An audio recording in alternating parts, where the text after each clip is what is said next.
وأصحابه أجمعين. قال الله تعالى في القرآن الكريم والفرقان الحميد: أعوذ بالله من الشيطان الرجيم. بسم الله الرحمن الرحيم. قل بفضل الله وبرحمته فبذلك فليفرحوا هو خير مما يجمعون. وقال نبينا محمد رسول الله صلى الله عليه وسلم: أنا رحمة مهداة. صدق رسول الله صلى الله عليه وسلم. اللهم صل على سيدنا محمد وعلى آل سيدنا محمد الفاتح لما أغلق والخاتم لما سبق والناصر الحق بالحق والهادي إلى صراطك المستقيم. எல்லாம் வல்ல ஏக வல்லவனாம் அல்லாஹுவின் திருப்பெயர் போற்றி புகழ்ந்து அன்னலம் பெருமானார் முஹம்மது ரசூலுல்லாஹ் ஸல்லல்லாஹு அலைஹி வஸல்லம் அவர்கள் மீதும் அவர்களை பின்பற்றுகிற சத்திய சஹாபாக்கள், சுகதாக்கள், சாலிஹீன்கள், நாதாக்கள், பெரியோர்கள், இமாம்கள், குறிப்பாக இந்த சிறப்புமிகு மஜ்லிஸிலே பங்கெடுத்திருக்கிற நம் யாவரின் மீதும் எல்லாம் வல்ல அல்லாஹுவின் பேரருளும் பெருங்கருணையும் என்றும் நிறைவாக நின்று நிலவட்டுமாக. ரப்புல் ஆலமீன் அல்லாஹ் நம்முடைய தவறுகளை, பாவங்களை மன்னித்து அவனுடைய திருப்பொருத்தத்திற்குரிய நன்மக்களாக, மேன்மக்களாக நம் எல்லோரையும் சேர்த்து அருள் புரிவானாக. வாழும் காலம் வரை நிறைவான ஆரோக்கியத்தையும் நீண்ட வாழ்வையும், மருத்துவமனையின் அனைத்து விதமான துன்புதைரங்களை விட்டு நம்மையும் நம்முடைய குடும்பத்தினர்களையும் சந்ததிகளையும் அல்லாஹ் காத்து ரட்சிப்பானாக. அல்லாஹுவின் ஆலயமாம் காபாவையும் அன்னலம் பெருமானார் ஸல்லல்லாஹு அலைஹி வஸல்லம் அன்னவர்களின் புனிதமான ரவுதாவையும் புனித பைத்துல் முகத்தஸையும் மீண்டும் மீண்டும் ஹஜ்ஜி உம்ரா ஜியாரா செய்திட நம் எல்லோருக்கும் அல்லாஹ் வாய்ப்பை வழங்குவானாக. உலகை விட்டு மூச்சடங்கும் நேரத்திலே லா இலாஹ இல்லல்லாஹ் முஹம்மது ரசூலுல்லாஹ் என்ற திருக்கலிமாவை மனதார சொல்லி அல்லாஹ் நம்முடைய ஆத்மாக்களை கைப்பற்றி நாளை ஃபிர்தௌஸ் என்ற சொர்க்கத்திலே கண்மணி நாயகம் ஸல்லல்லாஹு அலைஹி வஸல்லம் அவர்களின் தலைமையின் கீழே நம்மையும் நம்மை பெற்றவர்கள், நமக்கு கல்வி தந்தவர்கள், நம் முன்னேற்றத்திற்கு காரணமான அத்துணை மக்களையும் வல்ல அல்லாஹ் ஜன்னத்துல் ஃபிர்தௌஸிலே ஒன்றிணைப்பானாக. ஆமீன் ஆமீன் யா ரப்பல் ஆலமீன். கண்ணியத்திற்கும் மிகுந்த மரியாதைக்கும் உரிய பெரியோர்களே, பாசத்திற்குரிய உறவுகளே, அன்பிற்குரிய உலமா பெருமக்களே, இந்த சிறப்புமிகு மீலாது தொடர் சொற்பொழிவில் பாரம்பரியமாக நடந்து கொண்டிருக்கிற மஸ்ஜிதே இந்தியாவினுடைய தொடர் சொற்பொழிவிலே இந்த ஆண்டு நான் கலந்து கொள்வதிலே மிகுந்த சந்தோஷமும் மகிழ்ச்சியும் அடைகிறேன். ஒன்று, நபிகள் நாயகம் ரசூலுல்லாஹி ஸல்லல்லாஹு அலைஹி வஸல்லம் அன்னவர்களை பற்றி பேசுவதற்கான வாய்ப்பு, இன்னொன்று இங்கே வாழக்கூடிய தமிழ் உறவுகளை சந்திக்கக்கூடிய பாக்கியம்.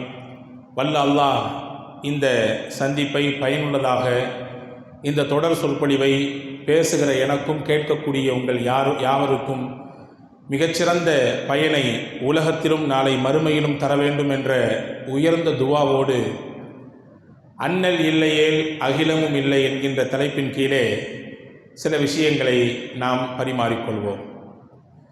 நபிகள் நாயகம் ரசூலுல்லாஹி ஸல்லல்லாஹு அலைஹி வஸல்லம் இந்த உலகத்தில் உதயமான புண்ணியமான மாதம் ரபீஉல் அவ்வல் மாதம்.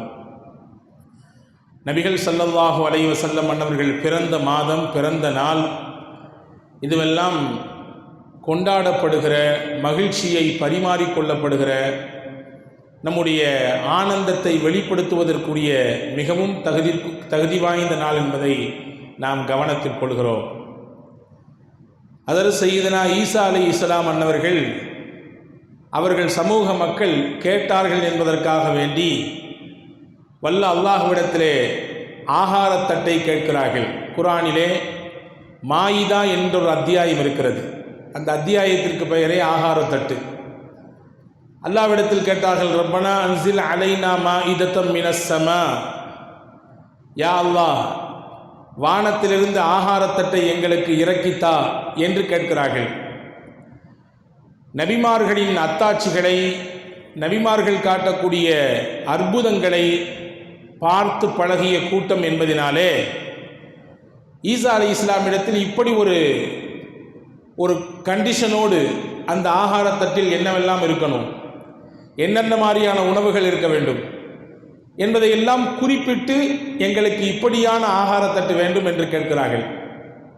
அது அல்லாஹ்வின் பேரதிசயமாக அத்தாட்சியாக இறங்கி அருளப் போகிறது. இப்போ ஈசா நபி அல்லாஹ்விடத்தில் சொன்னார்கள், யா அல்லாஹ், இந்த மாதிரி இந்த மக்கள் நான் நபி என்பதை ஏற்றுக்கொள்வதற்காக அல்லது ஏற்றுக்கொள்ளப்பட்ட விஷயத்தை உறுதிப்படுத்துவதற்காக உன் புறத்திலிருந்து ஆகாரத்தட்டு வேண்டும், மாயிதா வேண்டும் என்று கேட்கிறார்கள். நீ கொடு என்று சொன்னதோடு நிப்பாட்டிக் கொள்ளாமல் அதனுடைய அந்த வசனத்தின் பிற்பகுதியிலே ஈதல்லி அவ்வலினா வ ஆஹிரினா, நீ எந்த ஆகாரத்தட்டை எங்களுக்கு இறக்கி தருவாயோ அந்த நாள் எங்களுக்கு ஈதாக இருக்கும். ஏனென்றால் உன்னுடைய அற்புதம் அத்தாட்சி இறங்கக்கூடிய நாள் அது இல்லையா? வானத்திலிருந்து நேரடியாக உணவு மண்ணு செல்வா இறங்கியது மூசா அலைஹிஸ்ஸலாமுடைய காலத்திலே வாழ்ந்த மக்களுக்கு. அது அற்புதம், அல்லாஹ்வுடைய மோஜிசா. மூசா அலைஹிஸ்ஸலாம் அவர்கள் தன் சமூகத்திற்கு வாங்கி கொடுத்த மிகப்பெரிய பலன். அந்த மாதிரி எங்களுக்கு நீ ஆகாரத்தட்டை இறக்கி தந்தால் அந்த நாள் ஈதல்லி அவ்வலினா ஆஹிரினா, எங்கள் முன்னோர் பின்னோர் எல்லோருக்கும் ஈதாக இருக்கும். ஈத் என்றால் என்ன? பெருநாள், திருநாள்.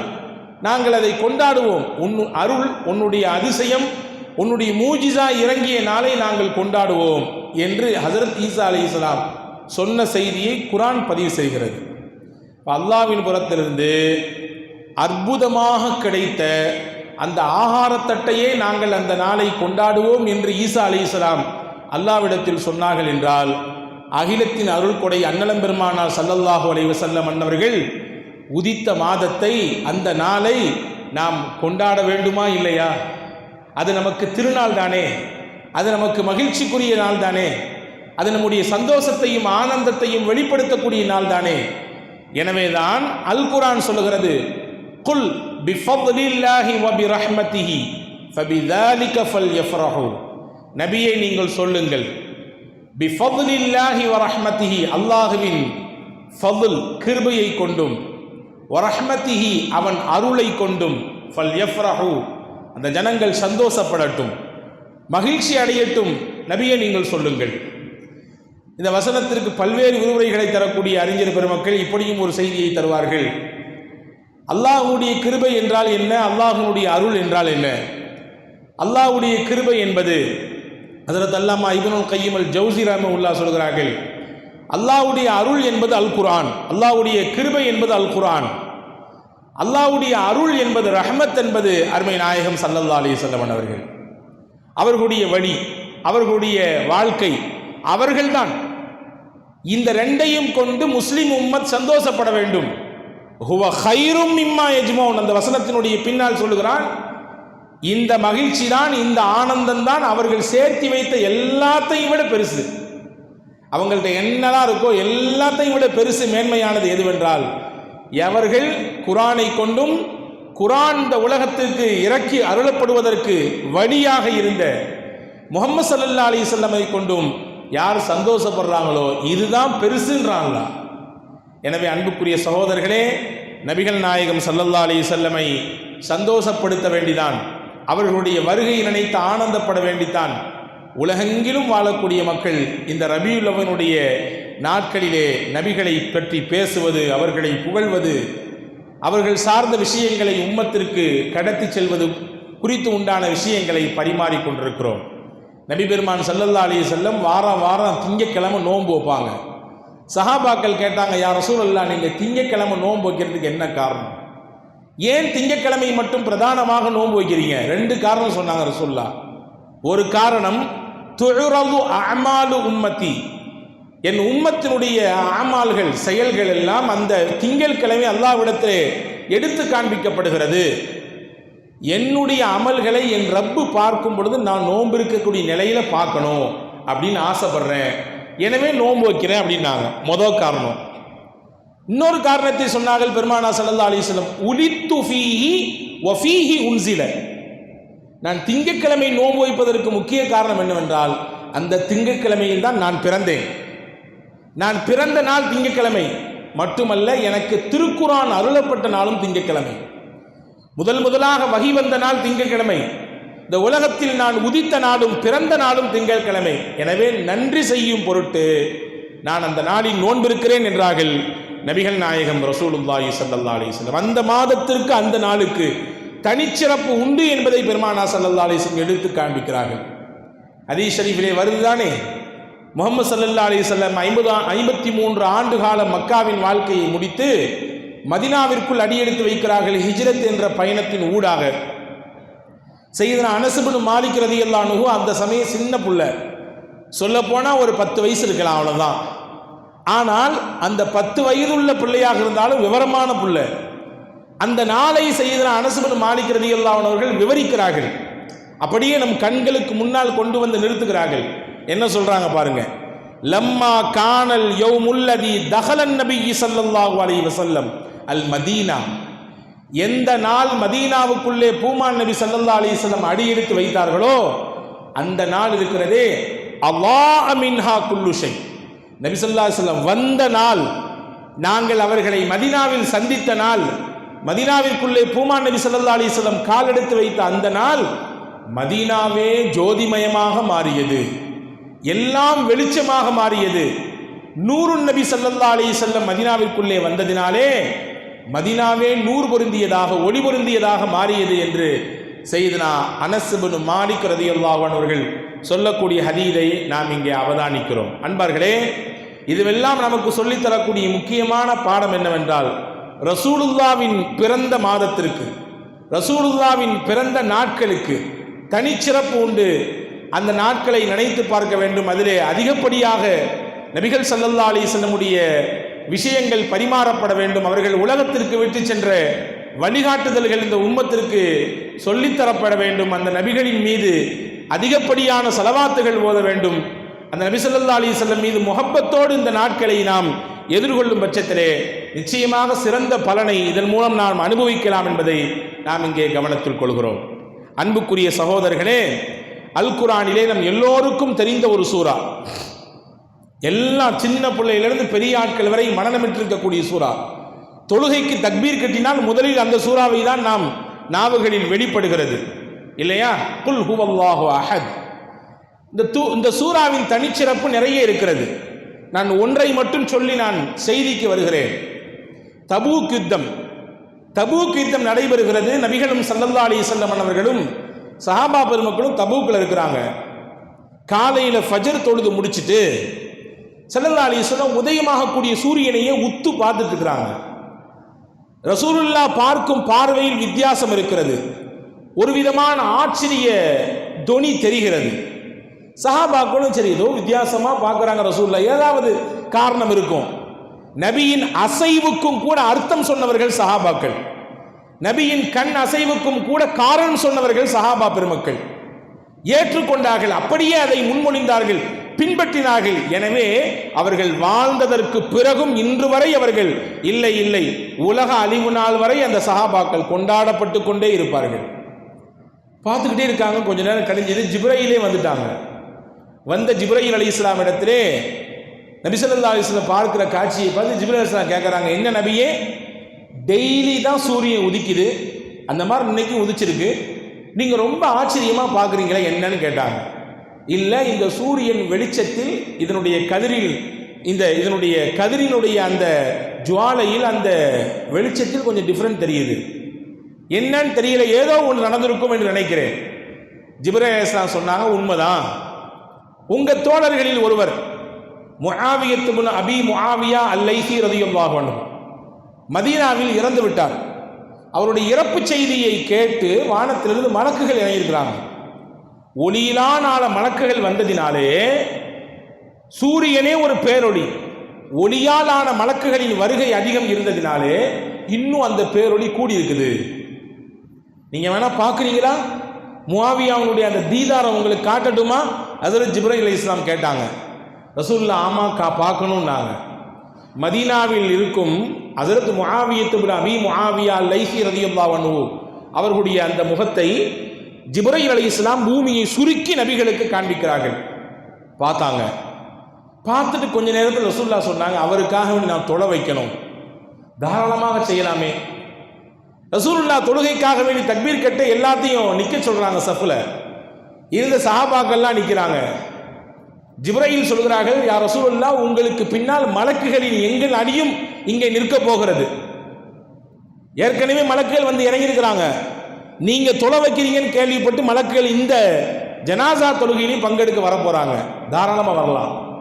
ஜிப்ரீல் சொன்னாங்க, 2 சஃப் நிறைய நிற்க போறாங்க மலக்குகள். 2 சஃபா? நம்ம நினைக்கிற மாதிரி நம்மளுடைய பள்ளியினுடைய சஃபை கணக்கெடுத்துக் கொள்ள வேண்டாம். ஹதீஸிலே வருகிறது, அங்கே ஒரு சஃபிலே 70,000 மலக்குகள் நின்றார்கள். ஒரு சஃபில் 70,000 மலக்கு. இப்போ 2 சஃபில் 140,000 மலக்குகள் இருக்கிறாங்க. தொழுகை நடக்கிறது. ரசூலுல்லாஹ் துவா செய்கிறாங்க, முடிஞ்சுது. நபிக்கு ஆச்சரியமா தாங்கல. முஆவியா நம்முடைய சஹாபா தோழர்களில் ஒருவர். அவருடைய இறப்பு செய்தியை கேட்டு வானத்திலிருந்து மலக்குகள் வர்றாங்க. அந்த செய்தியை ஜிப்ரீல் மூலமா அல்லாஹ் எனக்கு சொல்றான். அவருடைய தீதாரை எனக்கு காமிச்சு கொடுக்கான். நான் தொலை வைக்க போறேன்னு செய்தியை கேள்விப்பட்டு மலக்குகள்லாம் வந்து 2 சஃப்ல நின்று 140,000 மலக்குகள் தொழுதுருக்கிறாங்க. இப்ப கேட்டாங்க, நபி பிமனால ஹாதில் மன்சில, இந்த உயர்ந்த அந்தஸ்தை முஆவியத் இப்னு அபி முஆவியா அல்-லைஸி எப்படி பெற்றுக்கொண்டார் அப்படின்னு கேட்டாங்க. எப்படி முடிஞ்சு இவ்வளவு பெரிய அந்தஸ்து? மலக்குகள்லாம் வந்து இவ்வளவு கூட்டம் கூட்டமாக அவருடைய ஜனாசாவில் பங்கெடுக்கிறது. நம்முடைய ஊரிலே யாராவது ஒரு இறந்து போனால் அவருடைய ஜனாசாவில் கொஞ்சம் கூடுதலாக மக்கள் எதிர்பார்த்ததை விட அதிகப்படியாக கலந்து விட்டால் நமக்கெல்லாம் அதுவே ஒரு வாரத்திற்கு பேச்சாக இருக்கும். எவ்வளோ பேர் வந்துட்டாங்க அவருடைய ஜனாசாவுக்கு, எங்கெங்கெல்லாமோ வந்துட்டாங்களே, அங்கேருந்து வந்துட்டாங்களே, இங்கேருந்து வந்துட்டாங்களே, அவர் வேலை செஞ்ச ஊர்லேருந்து வந்துட்டாங்களே, அவர் முன்னாள் பழகின இடத்துலேருந்து வந்துட்டாங்களே, எவ்வளவு கூட்டம் என்று அந்த பேச்சாகவே ஒரு சில நாட்கள் கடந்து போகும் இல்லையா? முஆவியத் இப்னு அபி முஆவியாவிற்கு வானத்திலிருந்து மலக்குகள் வந்திருக்கிறாங்க. மலக்குகளின் தலைவர் ஹஜ்ரத் ஜிப்ரீல் அலைஹிஸ்ஸலாம் வந்திருக்கிறாங்க. இப்போ ரசூலுல்லாஹ் கேட்டாங்க, என்ன காரணம் அப்படின்னு கேட்டாங்க. ஹஜ்ரத் சையதுனா ஜிப்ரீல் அலைஹிஸ்ஸலாம் சொன்னார்கள், அவருடைய இந்த பிரபல்யத்திற்கு, இவ்வளவு பெரிய அந்தஸ்தின் உயர்வுக்கு காரணம் ஒரே ஒரு சூறா தான். நான் ஒரு சூறா, அதுதான் அவருடைய அந்தஸ்தை இப்படி உயர்த்திருச்சுனாங்க. என்ன சூறான்னு கேட்டாங்க நபிகள். பிஹுப்பி குல் ஹுவல்லாஹு அஹத், குல் ஹுவல்லாஹு அஹத் என்ற சூறாவை முஆவியத் அபி முஆவியா அல்-லைஸி ரொம்ப பிரியப்பட்டார். உச்சகட்டமான பிரியம் அவருக்கு அந்த சூறாவை. அவர் உட்கார்ந்திருந்தாலும், நின்றாலும், படுத்தாலும், நடந்தாலும், பயணித்தாலும், எங்கே போனாலும் இந்த சூறாவை திருப்ப திருப்ப திருப்ப திருப்ப ஓதிட்டு இருப்பார். அதிலே அல்லாஹ் தன்னை பற்றி சொல்கிறான். அல்லாஹ் தன்னை பற்றி சொல்கிறான். தான் யார்? அஹத், ஒருவன். சமத், தேவையற்றவன். லம் யலித், யாரையும் அவன் பெறவில்லை. வலம் யூலத், அவனுக்கு யாரும் பெற்றோர்கள் இல்லை. வலம் யகுல் லஹு குஃபுவன் அஹத், அவனுக்கு இணை உலகத்தில் யாரும் எதுவும் இல்லை. உலகத்தில் இப்படி ஒரு இலாஹியத்தை, இறை இயலை சொன்ன மார்க்கம் இஸ்லாம் மட்டும்தான். இறைவனின் தன்மை என்றால் என்ன என்பதை 5 வார்த்தைகளை கொண்டு வட்டுருக்கமாக தெளிவாக குர்ஆன் மட்டும்தான் முன்வைக்கிறது. அல்லாஹ் அவர் அவருடைய தன்மை சொல்லப்படுகிற அந்த அத்தியாயத்தை பிரியப்பட்டார்ன்றதுனால அல்லாவும் அவரை ரொம்ப பிரியப்பட்டான். அல்லாஹ் பிரியப்பட்டா எப்படி இருக்குன்றதை உம்மத்திற்கு காட்ட நினைச்சான். முஆவியத் இப்னு அபி முஆவியினுடைய மௌத்தின் மூலமாக அதை காண்பிச்சு தான் நாங்கள் ஹஜ்ரத் ரசூலுல்லாஹி ஸல்லல்லாஹு அலைஹி வஸல்லம் இடத்திலே ஜிப்ரீல் அலைஹிஸ்ஸலாம். அன்புக்குரிய சகோதரர்களே, இங்கே நான் சொல்ல வரக்கூடிய தகவல் என்னவென்றால், அல்லாஹ் தன்னை பற்றி இந்த உலகத்திற்கு நபியை வைத்து சொல்ல சொல்கிறான். குல், நீங்க சொல்லுங்க நபியே, யார் அல்லாஹ்னா யார் சொல்லுங்க நீங்க. குல் சூறாக்களிலே முக்கியமான சூறா இது இல்லையா? நபியை நீங்க சொல்லிக் கொடுங்க. நான் யார் என்பதை நீங்க சொல்லுங்க. இந்த உலகத்தில் ஏகத்துவம் என்ன என்றால் நீங்க சொல்லுங்க. என்னுடைய பண்பு என்ன நீங்க சொல்லிக் கொடுங்க. என்னுடைய தன்மை என்ன நீங்க சொல்லிக் கொடுங்க அப்படின்னு சொன்ன அல்லாஹ் முஹம்மது நபியை பத்தி தானா சொல்றான். முஹம்மதுர் ரசூலுல்லாஹ் வல்லதீன மஅஹு அஷித்தாஉ அலல் குஃபாரி ருஹமாஉ பைனஹும். நபியை பற்றி மட்டும் அல்லாஹ் சொல்லவில்லை, நபியோடு யாரெல்லாம் இருப்பார்கள், அவர்களின் தன்மை என்ன, அவர்களின் அடையாளம் என்ன, அவர்களுடைய இயல் பழக்கம் என்ன, பண்புகள் என்ன, அதையெல்லாம் கூட விலாவரியாக அல்லாஹ் பேசுகிறான். நீங்க கவனிக்கணும், தன்னை பற்றி நபியை சொன்ன அல்லாஹ் நபியை பற்றி தானே வந்து சொல்கிறான். அப்படின்னா நபியின் அந்தஸ்தும் அவர்களுடைய மகத்துவமும் இந்த உம்மத்திற்கு உலகத்திற்கு புரிய வைக்க வேண்டும் என்று அல்லாஹ் விரும்பினான். எனவே தானாக முன் வந்து சொல்கிறான். அந்த நபியை இந்த உம்மத்து விளங்கிக் கொள்ள வேண்டும். அம்லம் யாரிஃபு ரசூலஹும், அவர்கள் ரசூலை பற்றி அவர்கள் விளங்கிக் கொள்ள வேண்டாமா? புரிய வேண்டாமா? நபி என்றால் யார் என்பதை பற்றி தெரிந்து கொள்ள வேண்டாமா? அப்படி தெரிந்தால் தானே அவர்கள் மீது ஈர்ப்பும் அந்த உறவின் இறுக்கமும் கூடும் என்று அல்லாஹ் விரும்புகிறான். நம்ம முழுமையா தெரிஞ்சவோ இல்லையோ, ரசூலுல்லாவை எதிர்த்தவங்க ரசூலுல்லாவை பற்றி அக்கு வேற ஆணி வேற புரிஞ்சு வச்சிருந்தாங்க. வலீத் பின் முகைரா நமக்கு தெரியும். மக்காவில் முஹம்மது ஸல்லல்லாஹு அலைஹி வஸல்லம் அன்னவர்களை எதிர்த்த எதிர்ப்பாளர்களின் பட்டியலிலே முக்கியமானவர் வலீத் பின் முகைரா. இவர் ரொம்ப பெரிய அறிவாளி, குறைஷிகளை ரொம்ப மதிக்கத்தக்க ஒரு இடத்துல இருந்தார். எந்த அளவுக்கு அப்படின்னா, லௌலா நுஸ்ஸில ஹாதல் குர்ஆனு அலா ரஜுலின் மினல் கரியத்தைனி அதீம்.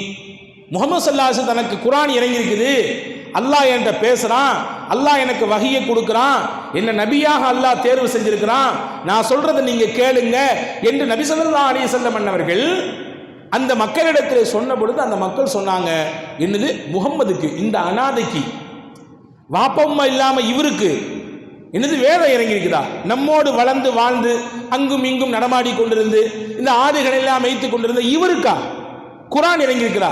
இதை நாங்கள் ஏற்றுக்கணுமாக்கும். எங்கள் ஊரில் 2 முக்கியமான பெருந்தலைவர்கள் இருக்கிறார்கள், அவங்களுக்கு இந்த குர்ஆன் இறங்கியிருக்குன்னு அவங்க சொன்னா கூட நாங்கள் ஏற்றுக்குவோம், இவர் சொன்னார் ஏற்றுக்க மாட்டோம். நாங்கள் எங்கள் ஊரில் 2 முக்கியமான பெரிய தலைகள் இருக்கிறது.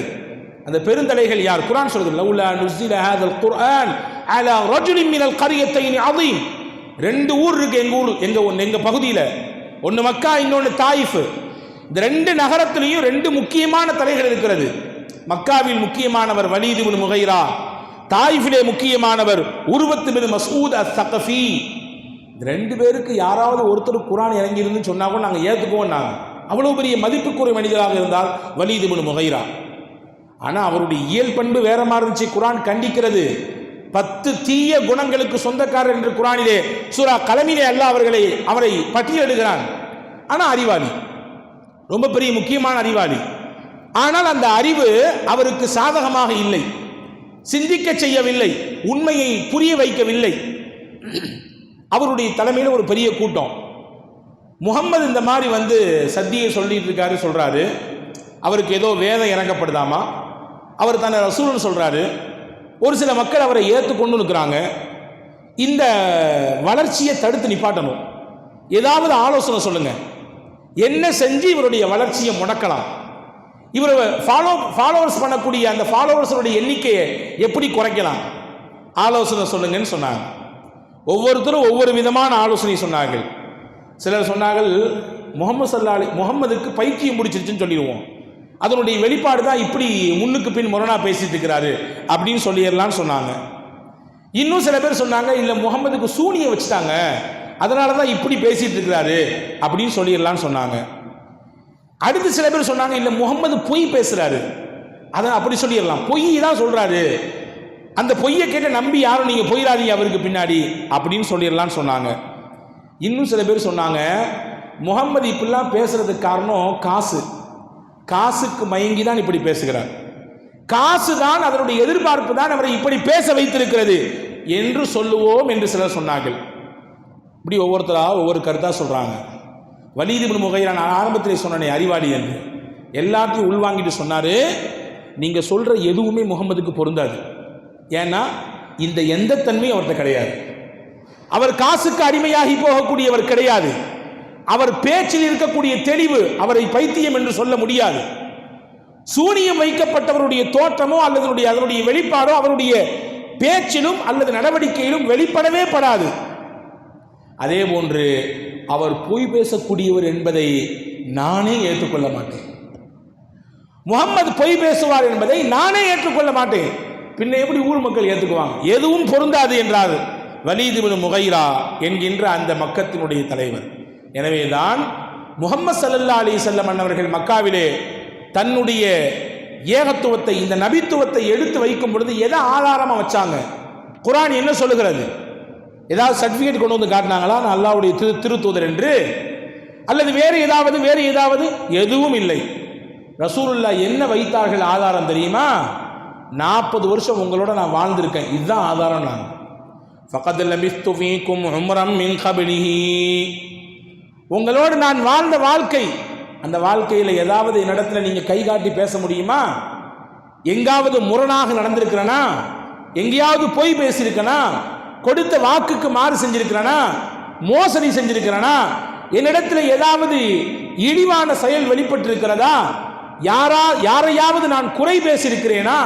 யாருடைய மனதையாவது நான் காயப்படுத்தியிருக்கிறேனா? நோகடித்திருக்கிறேனா? யாருக்காவது நான் கஷ்டம் கொடுத்திருக்கிறேனா? சொல்லுங்கள். என்னை பார்த்து ஒரு நிமிடம் கை நீட்டி பேச முடியுமா?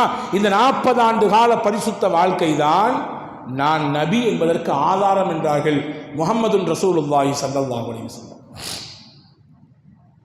யாராலும் பேச முடியவில்லை. ஏனால் நபி ஸல்லல்லாஹு அலைஹி வஸல்லமுடைய தனிப்பட்ட வாழ்க்கையை எல்லோரும் போற்றினார்கள்.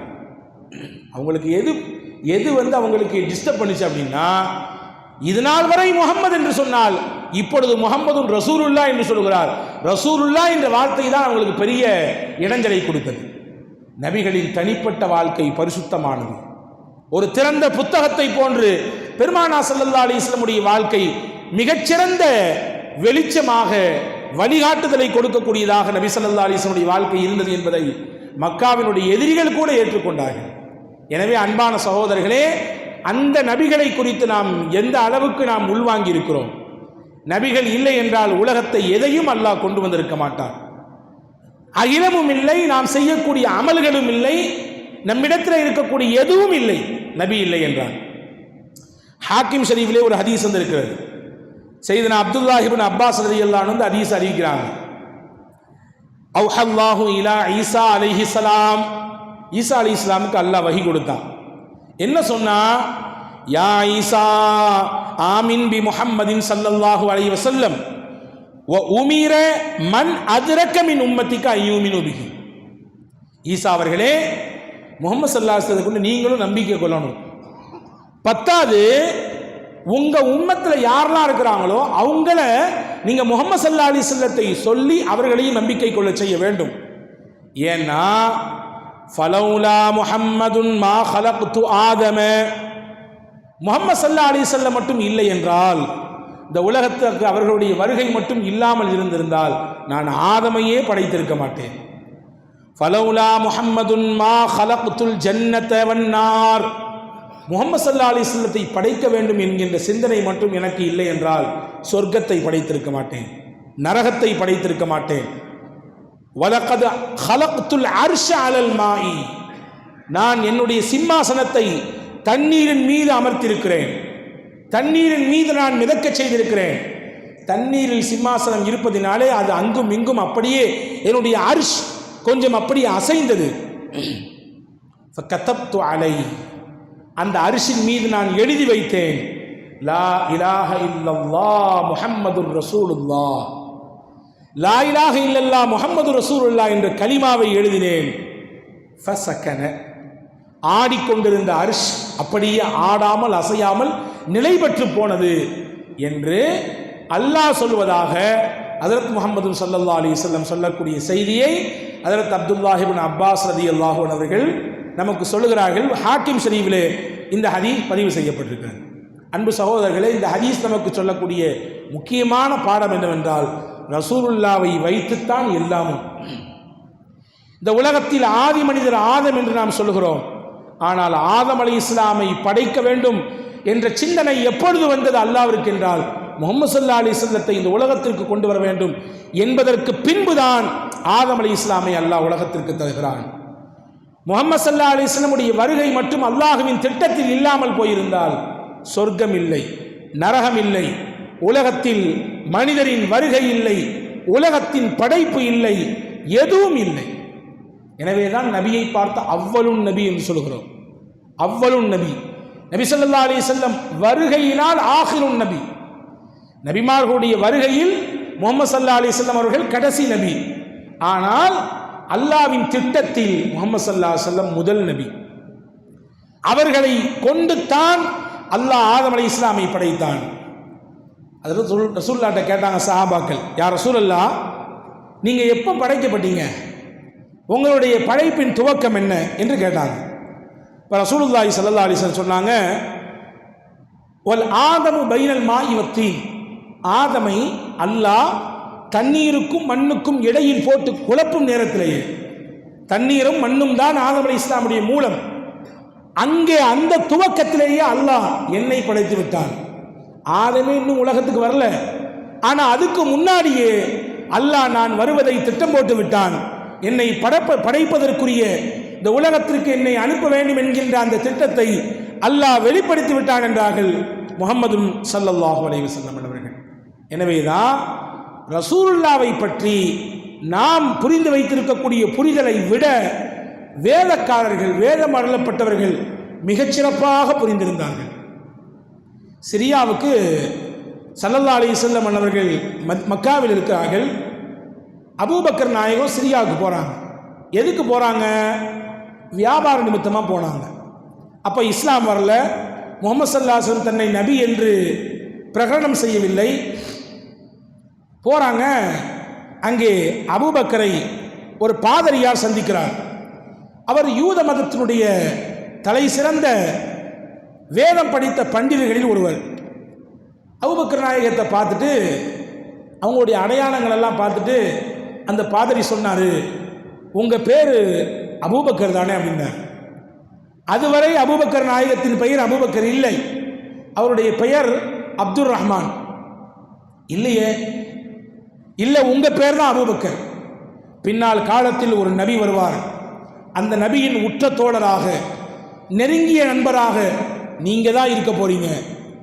நீங்கள் தான் அவருடைய ஊரிலும் சரி வெளியூரிலும் சரி, சொல்ல போனால் குகையிலே சில நாட்கள் அவர் தங்குவார், அந்த குகையிலும் கூட நீங்கள் தான் அவருக்கு தோழராக இருப்பீர் என்று அந்த பாதிரியார் சொன்னார்.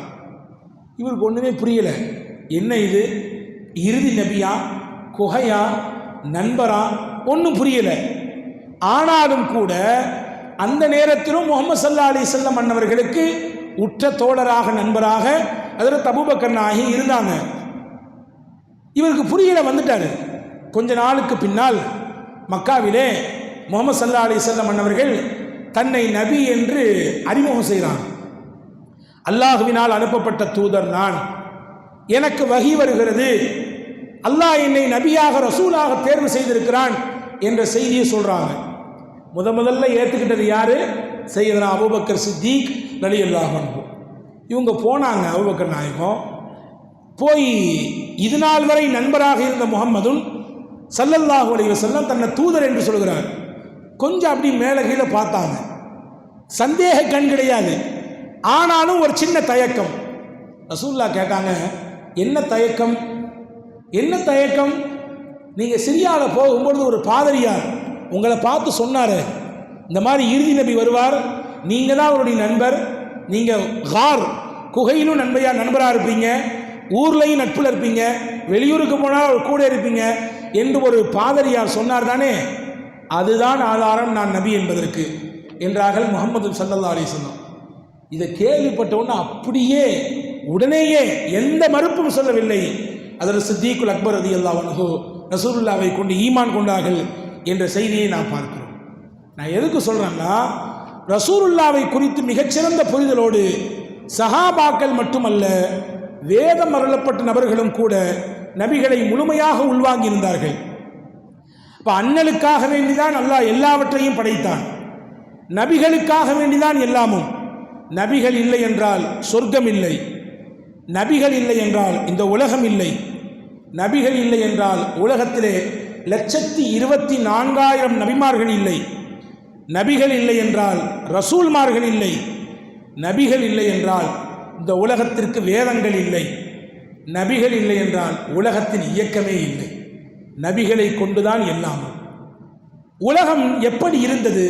நபி ஸல்லல்லாஹு அலைஹி வஸல்லம் வருகைக்கு முன்னாடி சின்ன சின்ன விஷயங்களுக்கெல்லாம் தயவு தாட்சண்யம் இல்லாமல் சண்டைகளும் சச்சரவுகளும் பதற்றங்களும் ஒரு விதமான அச்சமும் சூழ்ந்திருந்தது. சின்ன சின்ன விஷயத்துக்காக சண்டை போடுவாங்க, பெரிய பெரிய சண்டை.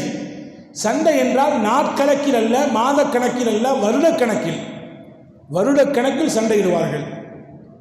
ஆனால் நபியை கொண்டு அல்லாஹ் ஒற்றுமையை கொடுத்தான், நபியை கொண்டு சமாதானத்தை அல்லாஹ் கொடுத்தான்.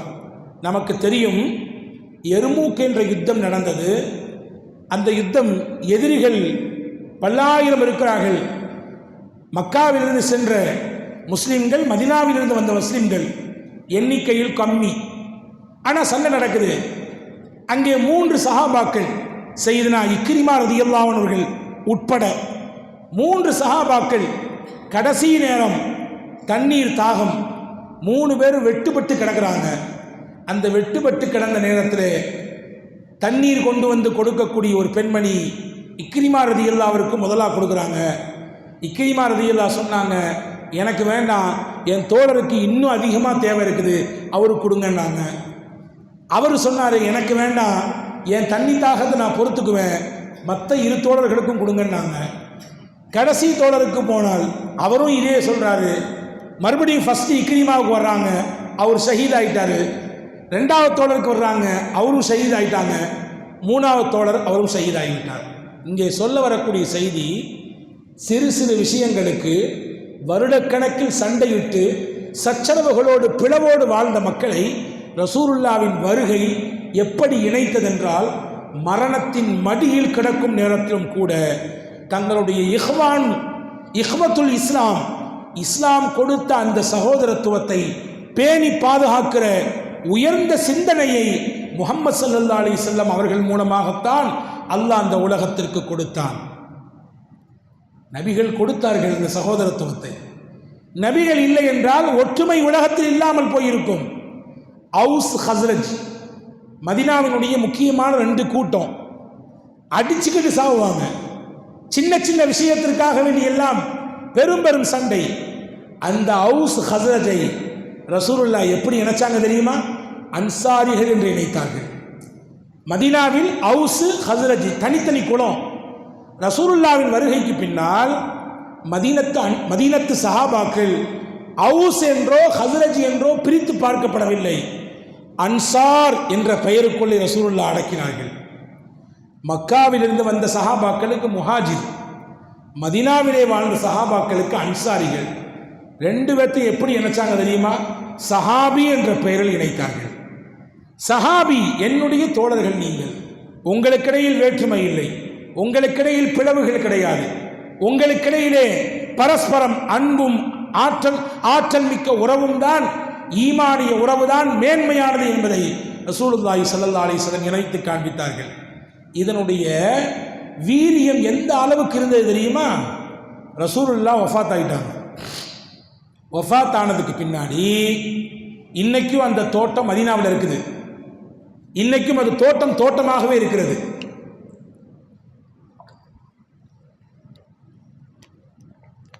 சகீஃபத்தே பனி சாயிதா, மதீனாவில் அந்த தோட்டத்தை விட்டுட்டு மற்ற எல்லா இடமும் பில்டிங்கு, ஆனால் அது மட்டும் தோட்டமாக இருக்கிறது. சகீஃபத்தே பனி சாயிதா, பனு சாயிதாவுக்கு சொந்தமான ஒரு தோட்டம். இந்த தோட்டத்தில் வச்சு ஒரு ஆலோசனை நடக்குது. வஃபாத் ஆகிட்டாங்க ரசூலுல்லாஹ். இப்போ அடுத்து யார் பொறுப்பு, யார் தலைமையில் முஸ்லிம்கள் ஒன்று சேருவது? சில பேர் சொல்கிறாங்க, நம்ம ரசூலுல்லாவையும் சஹாபாக்களையும் ஆதரிச்சவங்க அன்சாரிகள், நாம தான் நிற்கணும், நாம தான் அந்த பொறுப்பை எடுக்கணும். முஹாஜிர் சஹாபாக்கள் சொன்னாங்க, இல்லை, ரசூலுல்லாஹ் அவர் முஹாஜிர், எனவே அவர்களுடைய தொடராக இருக்கக்கூடிய முஹாஜிர்கள் தான் ஒருத்தவங்க தலைவராக, பொறுப்பாக, ஜனாதிபதியாக இருக்கணும். ஒரு கூட்டம் சொல்லுது, அன்சாரிகளில் ஒருத்தவர், முஹாஜிரில் ஒருத்தவர், 2லேயும் ஆளுக்கு ஒவ்வொரு ஆள் எப்படி இருந்துக்கலாம் சொல்கிறாங்க. ஹதீஸ்லே வருகிறது, சையதுனா ஸைத் இப்னு சாபித் ரலியல்லாஹு அன்ஹு மிகச்சிறந்த சஹாபாக்களிலே ஆளுமை பெற்ற சஹாபிகளிலே ஒருவர். இன்னைக்கு வரைய அவங்களை நாம் நினைத்து பார்த்து கொண்டிருக்கிறோம். ஸைத் இப்னு சாபித் ரலியல்லாஹு இல்லை என்றால் நமக்கு குர்ஆனினுடைய பிரதி இல்லை. ரசூலுல்லாஹி ஸல்லல்லாஹு அலைஹி வஸல்லம் வாழ்க்கையில் ஸைத் ரலியல்லாஹு அன்ஹு குர்ஆனை குரோடீகரித்தார்கள், ஒன்று சேர்த்தார்கள். அதை காத்திபுல் வஹி என்று சொல்லக்கூடிய வஹியை எழுதக்கூடிய பொறுப்பை ரசூலுல்லாஹி ஸல்லல்லாஹு அலைஹி வஸல்லம் ஸைத் இப்னு சாபித்துக்கு ரசூலுல்லாஹ் கொடுத்தாங்க. ரசூலின் வஃபாத்துக்கு பிறகு ஸைத் இப்னு சாபித் ரலியல்லாஹு தான் அந்த பொறுப்பை சிரமேற்று மகத்தான ஒரு பணியை செய்து கொடுத்தார்கள். அதுதான் ஜம்முல் குர்ஆன். ஆங்காங்கே பிரிந்து கிடந்த குர்ஆனினுடைய வசனங்களை எல்லாம் ஒன்று சேர்த்து கோர்த்து நூல் வடிவமாக சையதுனா அபூபக்கர் சித்திக் ரலியல்லாஹுடைய காலத்திலே எடுத்து வைக்கப்பட்டது. மறுபடியும் உஸ்மான் ரலியல்லாஹுடைய காலத்தில் பிரதி எடுக்கணும். ஒரு பிரதி பத்தாது. நாடு நிறைய வளர்ந்து விரிந்து விட்டது. பல பாகங்களிலே முஸ்லிம்கள் வசிக்கிறார்கள். ஒவ்வொருத்தருக்கும் ஒவ்வொரு விதமான பாஷையின் அமைப்பு இருக்கிறது. காலப்போக்கில் குர்ஆனினுடைய அந்த வசனங்கள் வார்த்தைகள் மாறிவிடக்கூடாது. உஸ்மான் ரலியல்லாஹு கவலைப்பட்டாங்க. பிரதி எடுக்க வேண்டும், 7 பிரதி எடுக்க வேண்டும். யாருக்கு பொறுப்பை தரலாம்? அதே ஸைத் இப்னு சாபித் ரலியல்லாஹு கூப்பிட்டு அந்த பொறுப்பை கொடுத்தாங்க. வரலாற்றில் எழுதுகிறார்கள், ஸைத் ரலியல்லாஹு அந்த சமயத்தில் வயசு வெறும் 21 வயசு, சின்ன பிள்ளை. இந்த மாதிரியான பிரச்சனை 2 பேர் தான் அந்த தோட்டத்தில் பேசினாங்க. ஒன்று சையதுனா உமர் ரலியல்லாஹு அன்ஹு, ரொம்ப தீர்க்க தரிசனமான பார்வை பெற்றவர்கள். 2வது ஸைத் இப்னு சாபித் ரலியல்லாஹு அன்ஹு. சையதுனா ஸைத் இப்னு சாபித் ரலியல்லாஹு அன்ஹு மக்கா மதீனாவை சேர்ந்தவர், சையதுனா உமர் ரலியல்லாஹு அன்ஹு மக்காவை சேர்ந்தவர். 2 பேரும் சொன்னாங்க, ரசூலுல்லாஹ் சொல்லியிருக்கிறாங்க, அல் அஇம்மத்து மினல் குரைஷ், தலைவர்கள் குரைஷி குலத்திலிருந்து வர வேண்டும் என்று. எனவே நபியின் வஃபாத்தை காரணமாக வைத்து இதுநாள் வரை நமக்கு மத்தியிலே நபி ஏற்படுத்தி கொடுத்த அந்த உறவு பிளவுபட்டு போய்விட வேண்டாம். நாம் இதுவரைக்கும் ரசூலுல்லாவின் வார்த்தையை தான் நாம் மதித்து வாழ்ந்திருக்கிறோம். இனியும் அப்படித்தான் வாழ வேண்டும். எவ்வளவு பெரிய பூசல்கள் வந்தாலும் குழப்பங்கள் வந்தாலும் நமக்கான தீர்வு நபியின் வழிகாட்டுதல் தான். எனவே குறைஷிகளிலிருந்து தான் தேர்வு செய்யப்பட வேண்டும் தலைவர் என்று ரசூலுல்லாவின் ஹதீஸை எடுத்து வைத்து 2 சஹாபாக்களும் சொன்னாங்க, நாங்கள் மனமுவந்து அபூபக்கரை ஹலீஃபாவாக ஏற்கிறோம் என்று உமர் ரலியல்லாஹு கையை பிடிச்சாங்க. அதை பின்னாடி ஸைத் ரலியல்லாஹு கையை பிடிச்சாங்க. அதுவரை ஏற்பட்டிருந்த குழப்பம் அப்படியே தீர்ந்து போனது. அந்த பிளவுக்கு கூட நபிகளின் வார்த்தை இடம் கொடுக்கவில்லை. நான் என்ன சொல்ல வர்றேன்னா, சண்டை சச்சரவுகளோடு வாழ்ந்து கொண்டிருந்த அந்த மக்களை நபிகளின் வார்த்தை எவ்வளவு தூரம் மாற்றியது. இப்போ நபிகள் இல்லை என்றால் சமுதாயத்தில் ஒற்றுமை இல்லாமல் போயிருக்கும். நபிகள் இல்லை என்றால் இந்த உலகத்திற்கு ஆன்மீகம் என்றால் என்னவென்றே தெரியாமல் போயிருக்கும். இன்னைக்கு ஆன்மீகம் என்ற பெயரில் என்னெல்லாம் கூத்து நடக்குது. ஆன்மீகம் சொல்லித் தருகிறோம் என்ற பெயரிலே, அல்லது ஆன்மீக ஆசான் என்கின்ற பெயரிலே, குரு என்கின்ற பெயரிலே என்ன மாதிரியான தகிட தத்தங்கள் எல்லாம் நடந்து கொண்டிருக்கிறது என்பதை நாம் சொல்லித் தெரிய வேண்டிய அவசியம் இல்லை. உலகத்திற்கு ஆன்மீகத்தை சொல்லித் தந்தவர்கள் முஹம்மது நபி ஸல்லல்லாஹு அலைஹி வஸல்லம். மக்காவில் ஒரு நாளைக்கு ஒரு சிலை, 365 நாளைக்கு 365 சிலைகள் வைத்து வணங்கி வந்தார்கள். வெளியே போனால் குறிபார்த்து விட்டு போவார்கள். நல்ல நேரம் கெட்ட நேரம், நல்ல நாள் கெட்ட நாள் பார்ப்பார்கள். ஆன்மீகம் என்கின்ற பெயரிலே, வணக்க வழிபாடு என்கின்ற பெயரிலே அனாச்சாரங்களை கட்டவிழ்த்து விட்டு செயல்படுத்தி கொண்டிருந்தார்கள். சொன்னால் நாவு கூசுகிறது. புனித காபாவை நிர்வாணமாக சுத்தி வந்தார்கள். பகலிலே ஆண்கள் சுத்துவார்கள், இரவிலே பெண்கள் சுத்துவார்கள். ஏயா இந்த கொடுமை? அல்லாவின் இல்லம் என்று நீங்க சொல்றீங்க, இதை இப்படி அவமதிக்கிறீங்களே என்று அந்த மக்கள்கிட்ட கேட்டா வியாக்கியானம் சொல்லுவாங்க. இல்லை இல்லை, இந்த ட்ரெஸ்ஸை போட்டு தான் நாங்கள் பாவம் செய்கிறோம். நிறைய வெளியே போனால் பாவமான பார்வை, பாவமான பேச்சு, பாவமான கொடுக்கல் வாங்கல் நிறைய இந்த ட்ரெஸ்ஸை போட்டு தான் நடக்குது. எனவே பாவம் செய்கிற ட்ரெஸ்ஸோட போய் இறை இல்லத்தை சுத்தக்கூடாது, அது தப்பு. எனவே நாங்கள் நிர்வாணமாக சுத்துகிறோம் என்று அந்த மக்கள் வியாக்கியானம் சொன்னார்கள். இப்போ வணக்க வழிபாடு என்கின்ற பெயரிலே ஒரு மூடத்தனமான முறையை கையாண்டு வந்த மக்களிடத்திலே முஹம்மது ஸல்லல்லாஹு அலைஹி வஸல்லம் அன்னவர்கள் வந்து எப்படி வணங்க வேண்டும், ஆன்மீகம் என்றால் என்ன, வணக்க வழிபாடு எப்படி செய்ய வேண்டும். சுமாமத் பின் உசால் வரலாற்றிலே ஒரு செய்தி வருகிறது. உங்களுக்கெல்லாம் தெரிந்த செய்தியாக இருக்கலாம். பல தொந்தரவு கொடுத்தவர், கொடைச்சல் கொடுத்தவர் சுமாமா. இவர் ஒரு 3 நாள் தங்கினார் ரசூல்லா கூட. 3 நாளைக்கு பின்னால் பெரிய மனமாற்றம் ஏற்பட்டு போச்சு. இஸ்லாத்தை ஏற்றுக்கிட்டாரு. ஏற்றவன் ரசூல்லாட்ட கேட்டார், யார் ரசூலுல்லாஹ், நான் உம்ரா செய்கிறதுக்காண்டி கிளம்பி போய்கிட்டு இருந்தேன். போகிற வழியில தான் உங்கள் ஆட்கள் என்னையை பிடிச்சிட்டு வந்தாங்க. இப்போ நான் உம்ரா செய்யணும், போகலாமா வேண்டாமான்னு கேட்டாங்க. ரசூலுல்லாஹ் சொன்னாங்க, தாராளமாக உம்ரா செய்யலாம், ஆனால் அதுக்கு வழி இருக்குது, வழிமுறை இருக்கிறது. இது நாள் வரை நீங்கள் செய்த தவாஃபை போன்று இனிமேல் செய்யக்கூடாது. இது நாள் வரை நீங்கள் நிர்வாணமாக செஞ்சிருப்பீங்க. இஸ்லாம் அதை ஏற்றுக்கொள்ளவில்லை. வணக்க வழிபாடு என்கின்ற பேர் நடக்கக்கூடிய அனாச்சாரத்தை தடை செய்கிறது, களைகிறது. நீங்கள் இப்படி தான் ட்ரெஸ் போடணும், தலையை திறந்திருக்கணும், மேலே ஒரு ஆடை கீழே ஒரு ஆடை, இஹ்ராம் ஆடை உடித்திருக்க வேண்டும் என்று சொன்னார்கள். அவர் அப்படி ஆடை உடுத்தி கொண்டு போனார்.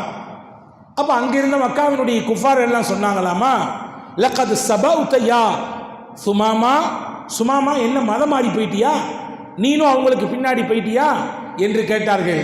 சுமாமா சொன்னார், நான் மதம் மாறவில்லை, லாக்கின் அஸ்லமுத்து நபிய ஸல்லல்லாஹு அலைஹி வஸல்லம், முகமது நபியை ஏற்றுக்கொண்டிருக்கிறேன், இஸ்லாத்தை ஏற்றுக்கொண்டிருக்கிறேன் அப்படின்னு சொன்ன உடனே நிறைய டார்ச்சர் பண்ணுறாங்க, நிறைய அவருக்கு குடைச்சல் கொடுக்குறாங்க. அப்போ சுமாமா சொன்னார், என் ஊர்லேருந்து தான் உங்கள் எல்லாத்துக்கும் தானியங்களை நான் சப்ளை பண்ணிட்டு இருக்கிறேன், என்னையுமே நீங்கள் டச் பண்ணி பார்க்குறீங்களா, எனக்கே நீங்கள் தொந்தரவு தர்றீங்களா, இப்போ சொல்கிறேன் கேட்டுக்குங்க, இனிமேல் என் ஊரிலிருந்து ஒரு குண்டுமணி கோதுமை கூட உங்களுக்கு நான் அனுப்பித்தர மாட்டேன், இதோடு உங்களுக்கும் எங்களுக்குமான உறவு முறிந்து போனது, வர்த்தகம் தடை செய்யப்பட்டு விட்டது, வரவே வராது என்று சொல்லிவிட்டு போய்விட்டார் ஊருக்கு. அவர் இருப்பது யமாமா. யமாமா தான் இன்னைக்கு நம்ம ஊர்களிலே தஞ்சை நெற்களஞ்சியம் என்று சொல்றோமே இல்லையா, அந்த மாதிரி அவங்க ஊரு தானியத்தினுடைய நெற்களஞ்சியம். சொன்ன மாதிரி செய்யலை, கொடுக்கவே இல்லை. இவங்கெல்லாம் பெரிய பஞ்சம், உணவுக்கு எதுவுமே இல்லை, என்ன பண்ணுறது? இப்போ அவங்களுக்கு தெரிந்த ஒரே வழி, முகமது நபிக்கு கடிதம் போட்டாங்க. முகமது அவர்களே, உங்களை ஏற்றுக்கொண்ட சுமாமா இங்கே வந்தார், நாங்கள் கொஞ்சம் முறதவரி அவன் நடந்துக்கிட்டோம், பேசிவிட்டோம், திட்டிட்டோம், அவர் வைராக்கியத்தோடு ஒரு சபதம் எடுத்து போயிட்டாரு, உங்களுக்கு ஒரு குண்டுமணி கூட நான் தரவே மாட்டேன் என்று சொன்னார். இப்போ தானியம் இல்லாமல் எங்கள் ஊர் பஞ்சத்தால் அடிபட்டு போச்சு, பெரிய சிரமம், பெரிய கஷ்டத்தில் இருக்கோம், உணவு பற்றாக்குறை, நீங்கள் அனுமதித்தாலே ஒழிய எங்களுக்கோ எங்கள் குழந்தைகளுக்கோ உணவு கிடையாது, ஏதாவது வழி செய்யுங்கள் என்று மக்காவினுடைய முஹம்மது ஸல்லல்லாஹு அலைஹி வஸல்லம் எதிர்த்த, முஹம்மது ஸல்லல்லாஹு அலைஹி வஸல்லமுக்கு பல்வேறு விதமான குடைச்சல்கள் கொடுத்த அந்த மக்கள் ரசூலுல்லாஹ்வுக்கு கடிதம் போடுறாங்க. நபி நினைச்சிருந்தா என்ன செஞ்சிருக்கலாம், எங்களையும் நீங்க என்ன செஞ்சீங்க, ஷோபே அபித்தாலி பள்ளத்தாக்கிலே கொண்டு வச்சிங்களே, ஒரு வருஷம் இல்லை 2 வருஷம் இல்லை, ஒரு மாசம் இல்லை 2 மாசம் இல்லை 3 வருஷம் இலைகளையும் தலைகளையும் சாப்பிட்டு விட்டு அந்த நாட்களை நாங்கள் கடத்தினோமே, எங்கள் வீட்டிலே வளர்ந்து கொண்டிருந்த பிள்ளைகளுக்கு கொடுப்பதற்கு பெண்களின் மார்புகளில் பால் இல்லை, அந்த அளவுக்கு படுத்தி எடுத்தீங்களே, கொஞ்ச நாள் படுங்க என்று ரசூலுல்லாஹ் சொல்லியிருக்கிறான். ஆனால் சொல்லலை. நபிகள் நாயகம் அனைவருக்குமான நபி, அவர்கள் ஏற்றுக்கொண்டாலும் சரி ஏற்றுக்கொள்ளாவிட்டாலும் சரி முஹம்மது ஸல்லல்லாஹு அலைஹி வஸல்லம் அகிலத்தின் அருள் கொடை, அந்த அருள் கொடையின் நாவிலிருந்து வெளிப்படாது வெறுப்பான வார்த்தைகளோ செயலோ. ரசூலுல்லாஹ் உடனே கடிதம் போட்டாங்க சுமாமாவுக்கு, சுமாமா நீங்கள் இந்த மாதிரி முடிவெடுத்ததாக மக்காவின் மக்கள் சொன்னார்கள், அதை கைவிட்டுருங்க, அந்த மக்களின் பஞ்சத்திற்கு நாம் காரணமாக வேண்டாம், அவர்களின் உணவு தேவையை நான் பிடித்து வைக்க வேண்டாம், நீங்கள் அதை ரிலீஸ் பண்ணுங்க, அவங்களுக்கான தானியங்களை அனுப்பி வைங்க, இது நான் உங்களுக்கு சொல்லுகிறேன் என்று சொல்லி அனுப்பினார்கள். மறுபடியும் கடிதம் போட்டார் சுமாமா, யா ரசூலல்லாஹ், அவர்கள் மீது எனக்கு ஏற்பட்ட வெறுப்பு ஒரு காலம் இனிமேல் நாம் அவர்களுக்கு கொடுக்கவே கூடாது என்று நினைத்தோம், உங்கள் வார்த்தைக்காக வேண்டி மதிப்பளித்து நான் இதை ரிலீஸ் செய்கிறேன், இதை விடுவிக்கிறேன், அவர்களுக்கு தானியத்தை அனுப்புகிறேன் என்று சொல்லி சுமாமத் இப்னு உசால் ரலியல்லாஹு அன்ஹு அனுப்பினார்கள் என்ற வரலாற்று குறிப்பை பார்க்கிறோம். அன்பு பெருமக்களே, ரசூலுல்லாஹ் எவ்வளவு தூரம் இந்த உலகத்திற்கு அகிலத்திற்கு பண்பாட்டை சொல்லித் தந்தார்கள், நாகரிகத்தை சொல்லித் தந்தார்கள், வழிபாட்டை சொல்லித் தந்தார்கள், எவ்வளவு பெரிய விஷயங்களை உலகத்திற்கு பெருமானார் ஸல்லல்லாஹு அலைஹி வஸல்லம் மிக எளிமையாக கற்றுக் கொடுத்து விட்டு போயிருக்கிறார்கள். பாருங்கள், ரசூலுல்லாஹ் தன்னை பற்றி பல சமயங்களில் சொல்வதுண்டு, அன மதீனத்துல் இல்ம், நான் தான் கல்வியின் பட்டணம். நாம் பலமுறை இந்த ஹதீஸை கேள்விப்பட்டிருப்போம். அன மதீனத்துல் இல்ம், நான் கல்வியின் பட்டணம். வ அலியுன் பாபுஹா, அலி அந்த கல்வி பட்டணத்தின் தலைவாசல் இல்லையா. நான் கல்வியின் பட்டணம் என்றால் அதனுடைய தலைவாசல் அலி. நாங்கள் ரசூலுல்லாஹ் அலி ரலியல்லாஹு அன்ஹு அவ்வளோ பெரிய ஞானத்தை அல்லாஹ் கொடுத்திருந்தான். ரசூலுல்லாவினால் கிடைத்தது எல்லாமே. இந்த உலகத்திற்கு எல்லாம் கிடைத்தது நபியை கொண்டுதான். நபி இல்லை என்றால் எதுவும் இல்லை. ரசூலுல்லாஹி ஸல்லல்லாஹு அலைஹி வஸல்லமின் மூலமாக அல்லாஹ் அலி ரலியல்லாஹுக்கு அவ்வளவு ஞானத்தை வழங்கியிருந்தான். ஒரு கட்டத்திலே பெருமானார் ஸல்லல்லாஹு அலைஹி வஸல்லம் அலி ரலியல்லாஹுடைய தோளுக்கு மேலே ஏறி நிற்பார்கள். விளக்கம் கேட்கிற பொழுது சொல்வார்கள், அல்லாஹ் என் மூலம் உங்களுக்கு ஞானத்தை வழங்குவதற்கு இதையும் ஒரு காரணமாக ஆக்குவான் என்றார்கள் பெருமானார் ஸல்லல்லாஹு அலைஹி வஸல்லம். அலி ரலியல்லாஹு அவ்வளவு ஞானத்தை கொடுத்திருந்தான். எவ்வளோ பெரிய சிக்கலான விஷயத்தையும் கூட அலி ரலியல்லாஹு ரொம்ப சிம்பிளாக தீர்த்துருவாங்க. அவர்கள் வரலாற்றில் ஒரு செய்தி வருது பாருங்க. 3 பசங்க அலி ரலியல்லாஹு வர்றாங்க.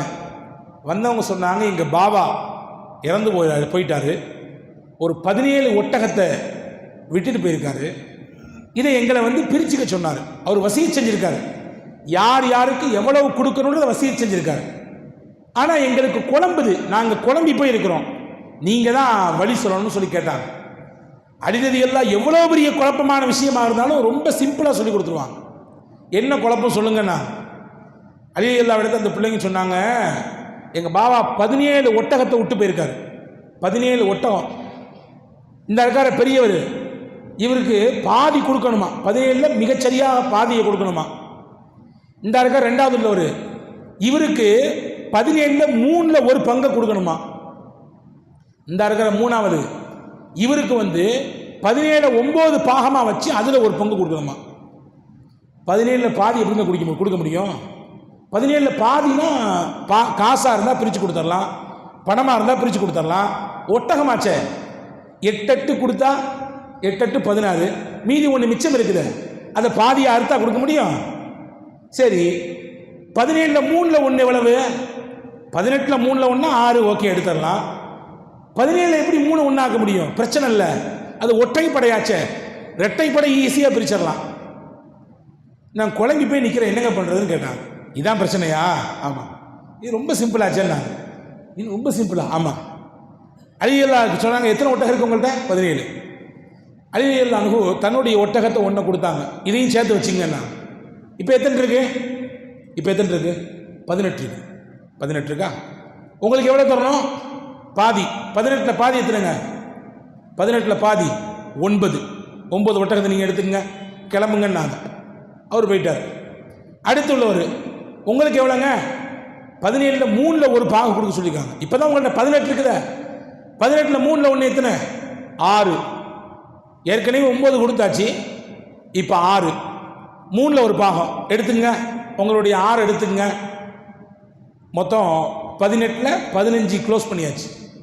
அடுத்து கேட்டார், உங்களுக்கு எவ்வளோங்க? 9 பாகமாக வச்சு அதில் ஒரு பாகம். 18 9 பாகமாக வச்சா ஒரு பாகம் என்பது 2 இல்லையா?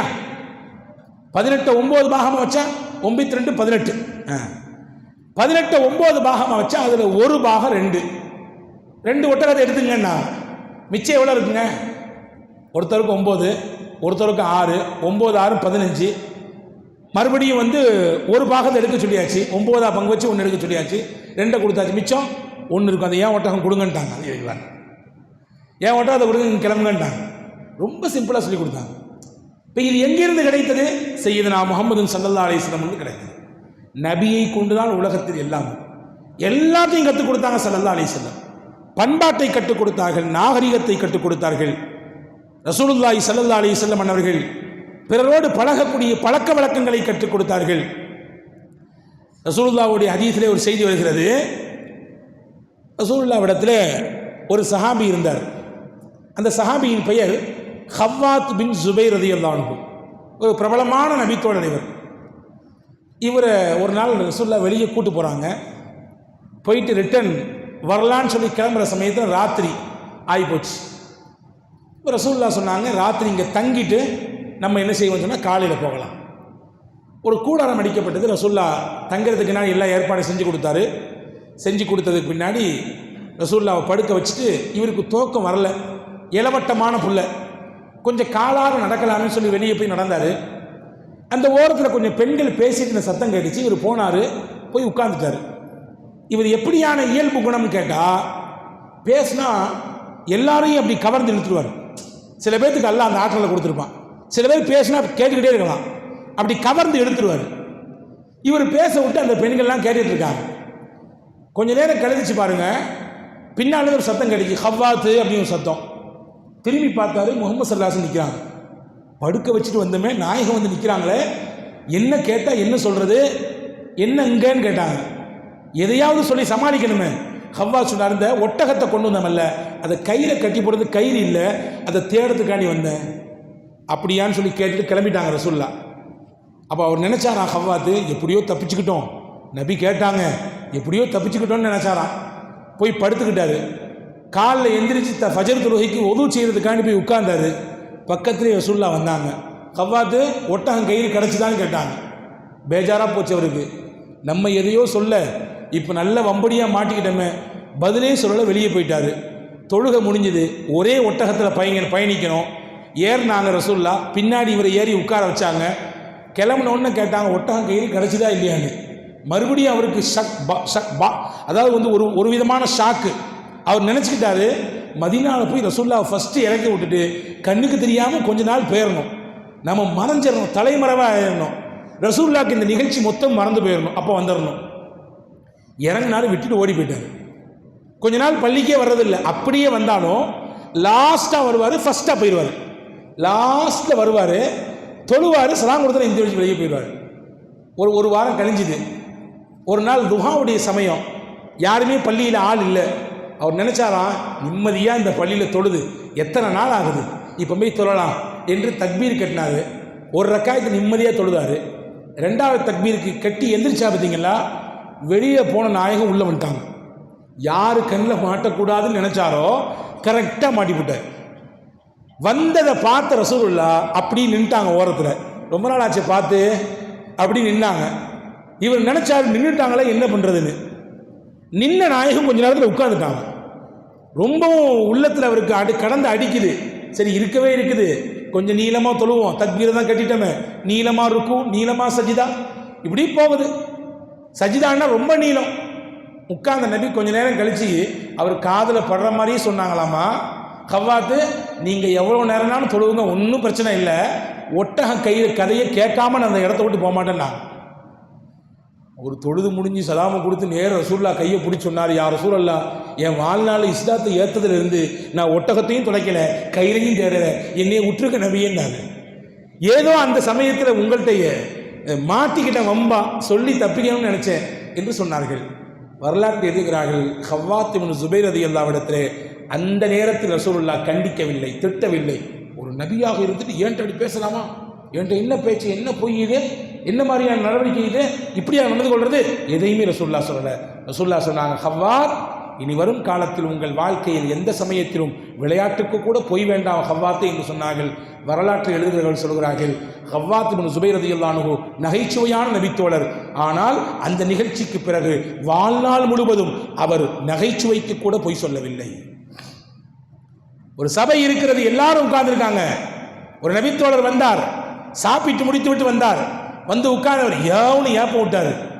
ரசூலுல்லாஹ் சொன்னாங்க, அவருக்கு குடிக்கிற மாதிரியே சொன்னாங்க, நாளை மறுமையிலே அல்லாஹ் யாரை தெரியுமா பசியாக வைத்திருப்பான், உலகத்தில் யார் வயிறு நிறைய சாப்பிட்டாங்களோ அவங்க நாளைக்கு மறுமையில் பசியாக இருப்பாங்கன்னாங்க.